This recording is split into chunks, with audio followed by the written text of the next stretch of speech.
All right, welcome to The Explainer. Today we're diving into the Christian season of Lent. We're going to look at its ancient roots and, maybe more importantly, what its big ideas, like sacrifice and renewal, can actually mean for us today. So, let's jump right in.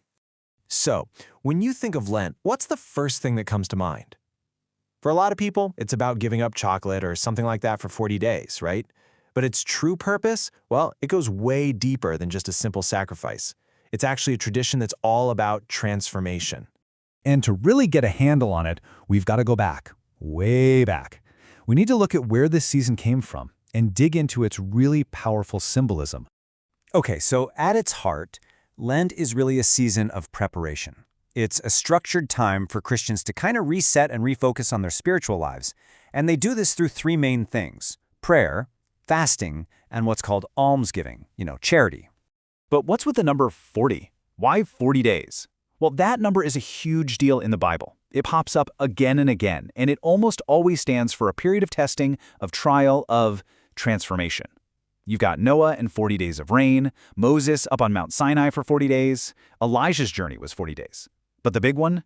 It's meant to echo the 40 days Jesus spent fasting out in the desert. Now, the season kicks off with a really famous ritual, Ash Wednesday, and that ceremony, it has a super long and deep history all on its own. The whole structure of Lent that we're familiar with today, it didn't just appear overnight. It was put together by the early church over a few hundred years. First, they set the 40-day fast. That was way back in the 4th century. Then, almost 3 centuries later, Pope Gregory made Ash Wednesday the official starting line. Okay, but why ashes? What's that all about? Well, using ashes as this powerful symbol of grief and repentance, that goes way, way back into the Old Testament. You see major figures like Mordecai and Job using ashes to show just how deep their sorrow was and to signal they wanted to turn back to God. And this phrase is what you'll often hear priests say while applying the ashes. It's this direct line connecting the ritual to our own mortality, the whole dust and ashes theme from the Bible. It's a pretty intense reminder that life is fragile. So here's the key takeaway. It's not just about giving something up just for the sake of it. The ashes, the fasting, all of it is designed to create this really focused time for self-reflection. It's all about building up a sense of anticipation for Easter, which celebrates the resurrection. Which brings up a pretty big question, right? How does an ancient ritual like this, all about repentance and sacrifice, actually fit into our crazy, complex modern lives?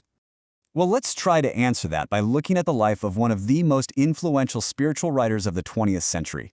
This was a man who lived out these themes of Lent in a really powerful and deeply personal way. I'm talking about Henry Nouwen. He was a Dutch Catholic priest and writer who became this world-famous guide on spirituality. The guy taught at places like Yale and Harvard. And his impact was just huge. He wrote more than 40 books, and get this, one survey of Protestant leaders actually ranked his influence as being even greater than Billy Graham's. That's massive. But here's where it gets really interesting. There was this huge, stark contrast between the person everyone saw in public and what was going on in his private life. Behind that celebrated author was a man who was just tortured by this deep, personal anguish. And according to a critical study of his life, it turns out that this incredible inner conflict he felt, that was the very thing that fueled his most powerful and relatable teachings. You see, Nouwen's most famous idea is this concept he called the wounded healer. He basically argued that our deepest pain, our biggest vulnerabilities, they don't stop us from being able to help other people. Actually, he said, they can be the very source of our compassion, the very thing that allows us to heal. And for him, this was not just some abstract theory. An analysis of his life published after he died makes the case that his most profound insights, the ones about loneliness, anguish, the search for love, they came directly from a secret he lived with his whole life. He was a gay Catholic priest who had taken a vow of celibacy. And it was this incredibly personal struggle that let him completely reframe the whole idea of being wounded. For him, it wasn't something to be ashamed of. It was, potentially, a gift. Just imagine living with that. This constant, exhausting tension between the beloved spiritual guide that everybody saw on the outside and the man on the inside who was just riddled with insecurity, deep loneliness, and even battled depression. So you can really see his entire life's work as him living out this challenge. He was trying to find some kind of redemptive, healing meaning in his most private and painful struggles. And by doing that, he was trying to offer it to others as a gift. And this, right here, illustrates the heart of Lent so perfectly.